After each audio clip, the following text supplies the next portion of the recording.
కొంచెం మెల్లగా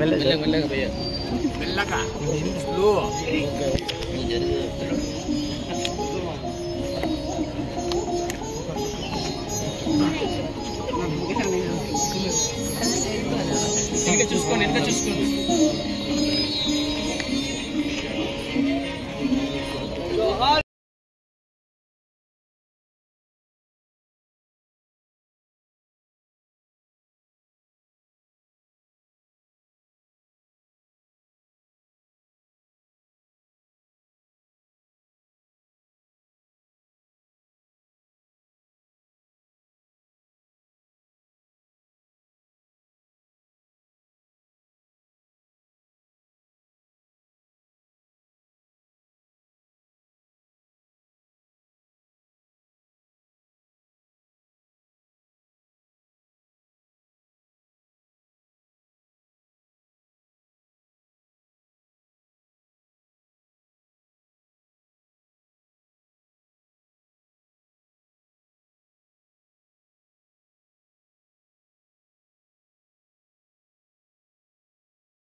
అందరికీ నమస్కారం.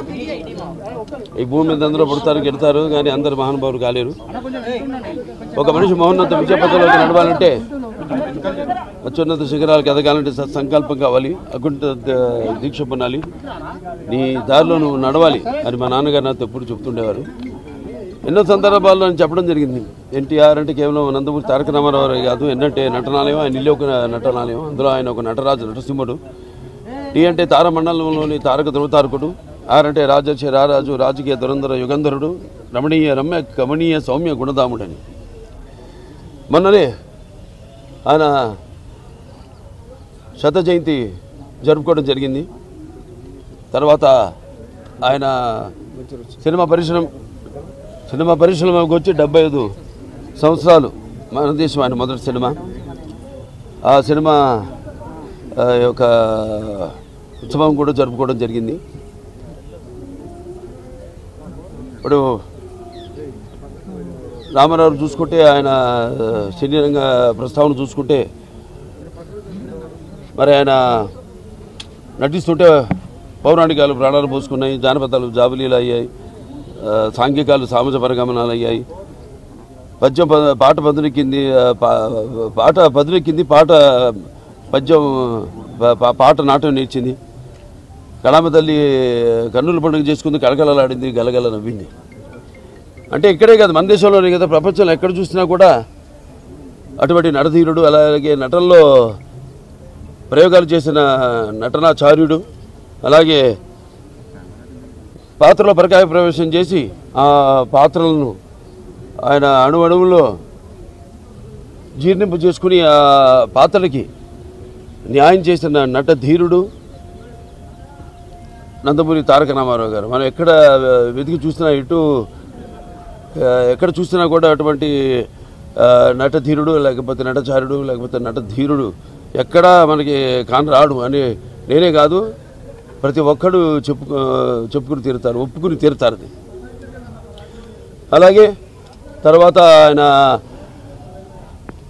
ప్రతి తెలుగు బిడ్డ, ప్రతి తెలుగు గడ్డ కూడా నేను తెలుగువాడిని సగర్భంగా చెప్పుకునే దమ్ము, ధైర్యం, సత్తా, తెగువ, ఆత్మవిశ్వాసం పదును పెట్టి మరి ప్రతి తెలుగువాడిని బయటికి తీసుకొచ్చి నేను తెలుగువాడిని అని చెప్పే సత్తా, ధైర్యం ఇచ్చిన తెలుగు తేజ నందమూరి తారక రామారావు గారు. ఆనాడు తెలుగుదేశం పార్టీని స్థాపించి, మరి తెలుగుదేశం పుట్టింది సామికుడి చెమటలో నుంచి, కార్మికుడి కరిగిన కండరాల్లో నుంచి, రైతు కూలీల రక్తంలో నుంచి, అలాగే కష్టజీవ నిరుపేదల కంటి మంటల్లో నుంచి, కష్టజీవుల కన్నీళ్లలో నుంచి అని ఆనాడు, అలాగే అన్నార్థుల ఆక్రందనలో నుంచి అంటూ, అలాగే తెలుగుదేశం పిలుస్తుంది రా కదిలిరా అని తెలుగుదేశం పార్టీని పెట్టి మరి ఆనాడు ఒక విప్లవం తీసుకొచ్చారు ఆయన. ప్రతి తెలుగు బిడ్డ బొడ్డు కోయక ముందే రాజకీయ చైతన్యం తీసుకొచ్చిన మహానుభావుడు నందమూరి తారక రామారావు గారు. అంతకుముందు వరకు చాలామందికి ఈ రాజకీయాల మీద ఆసక్తి ఉండేది కాదు, చాలామందికి తెలిసేది కూడా కాదు. అటువంటిది ఆయన ఈ తెలుగుదేశం పార్టీని పెట్టి అందరిలోనూ ఒక రాజకీయ చైతన్యం తీసుకొచ్చిన ఓ మహానాయకుడు నందమూరి తారక రామారావు గారు. అలాగే రాజకీయాల్లోకి వచ్చాక ఎన్నో సాహసోపేతమైన పథకాలను అమలు చేశారు. అవి ప్రజలకు ఉపయోగపడేవి, అలాగే ఎంతో సానుకూలమైనవి కూడా ఆ పథకాలన్నీ. ఎన్టీ రామారావు రాజకీయాల్లోకి రాకముందు, వచ్చిన తర్వాత ఆయన ప్రవేశపెట్టిన పథకాలు వాటిని అమలు చేసి ఇప్పటికీ అందరూ వాటిని ప్రవేశపెట్టి అమలు చేసేలా చేసిన మహానాయకుడు నందమూరి తారక రామారావు. That is NTR. అందుకే ఒక పేదవాడి ఆఖరి బాధ తెలిసిన అన్న ఆయనే, అలాగే ఒక జనం భవితకు బాట వేసిన అమ్మ ఆయనే, అలాగే ఆయనకు అండగా ఉన్న మహిళల కోసం అండగా ఉంటూ ఆయన కూడా వాడికి ఆర్థిక స్వాతంత్రం ఇచ్చిన అన్న కూడా ఎన్టీ రామారావు గారి. ఎన్టీఆర్ అంటే నటనకు నిర్వచనం. ఎన్టీఆర్ అంటే ఒక నవరసాలకు ఒక అలంకారం. ఎన్టీఆర్ అంటే నటనకు ఒక విశ్వవిద్యాలయం. ఎన్టీఆర్ అంటే ఒక నవశకానికి ఒక ఆరంభ మంత్రం. ఎన్టీఆర్ అంటే ఒక నవజాతికి మార్గదర్శకం. అలాగే ఎన్టీఆర్ అంటే నానా జాతులకు దైవ సమానం. అలాగే ఎన్టీఆర్ అంటే యువతకు ఆదర్శం. అలాగే ఎన్టీఆర్ అంటే నెత్తురు మరిగేలా చేసే ఒక అగ్నిగణం. అలాగే ఎన్టీఆర్ అంటే ఆయన నడిచిన మార్గమే భగవద్గీతలా సాగిన ఒక గొప్ప జీవితం. అందుకే ఆయన అందరి గుండెల్లో శాశ్వతంగా నిలిచిపోయిన ఒక నిత్యామృతాన్ని తాగిన దేవుడిలా మారాడు. అటువంటి వాళ్ళకి మరి మరణం ఏది? ఆయన ఎప్పుడు నిత్యం వెలిగే ఒక మహత్తర జీవిత విధానం నందమూరి తారక రామారావు. ఎన్నో సంస్కరణలు. ఇవాళ అక్కడ ఎన్డీఏ చైర్మన్గా ఉంటూ కూడా ఆయన మొత్తం కేవలం మన రాష్ట్రమే కాదు, దేశం అంతటికి కూడా ఎన్నో, అటు రైతులకి రుణమాఫీ విషయంలో అయితే మన రాష్ట్రంలోనే కాదు, మొత్తం దేశమంతా కూడా రైతులకి రుణమాఫీలు చేయించడం జరిగింది ఆయన. అలాగే ఇక్కడ మనం చూసుకుంటే ఇక్కడ మండలాలు, ఇక్కడ 330 తాలూకాలు ఉండేవి. అటువంటి వాటిని 1100 మండలాలుగా విభజించి ప్రజల వద్దకు పాలనను తీసుకొచ్చిన మహానుభావుడు నందమూరి తారక రామారావు. అలాగే మహిళల కోసం అటు పద్మావతి యూనివర్సిటీ స్థాపించడం అయితేనేమి, లేకపోతే తండ్రి ఆస్తులో సమాన హక్కు కల్పించడం అయితేనేమి, 2 రూపాయలకు కిలో బియ్యం ఇవ్వడం, అలాగే చేనేత కార్మికులకి వాళ్ళకు కూడా ఒక చేయూతనివ్వడం, ఆనాడు చేరా దోబతి, అలాగే ఎన్నో చూసుకుంటే ఎన్నెన్నో, అలాగే తెలుగు గంగ అయితేనేమి, హంద్రి నివాస్ వద్దల స్రవంతి అయితేనేమి, గాలేరు నగరి అయితేనేమి, ఇవన్నీ కూడా ఆయన ఆనాడు కళలు కన్నవి. అలాగే తెలుగు గంగ ద్వారా ఆయన అటు రాయలసీమ చిత్తూరు జిల్లాకి నీళ్ళు ఇచ్చి సస్యశ్యామలం చేయడమే కాదు, అటు ఎక్కడైతే ఆయన పెరిగి అంత మహానటుడయ్యాడు చెన్నై నగరానికి కూడా నీళ్ళిచ్చిన మహానుభావుడు అభినవ భగీరథుడు నందమూరి తారక రామారావు గారు. ఇలా చెప్పుకుంటూ పోతే ఎన్నెన్నో. అలాగే పక్కా ఇళ్ళు అంటే కాంక్రీట్ ఇళ్ళు పేదలకు కట్టించిన మహానుభావుడు, కూడు గూడు గుడ్డ సిద్ధాంతంతో ఆనాడు ఈ యొక్క ఒక దేశంలోనే ఒక విప్లవాన్ని తీసుకొచ్చిన మహానాయకుడు నందమూరి తారక రామారావు గారు. ఇప్పటికీ 29 ఏళ్ళైంది ఆయన, అంటే శివైక్యమై లింగైక్యమై ఆయన పరమపదించి. అయినా ఆయన ఎక్కడికి పోలేదు. ప్రతి తెలుగువాడి గుండెల్లో గూడు కట్టుకుని చిరస్మరణీయుడిగా ఉన్నాడు ఆయన. ఆయన్ని అనుసరించి ఈనాడు ఎంతోమంది లక్షల కోట్ల మంది కార్యకర్తలు అయితేనేమి ఆయన స్ఫూర్తిగా తీసుకుని ఆనాడు ఎంతోమంది కార్యకర్తల నుంచి నాయకుల్ని తయారు చేశారు రామారావు.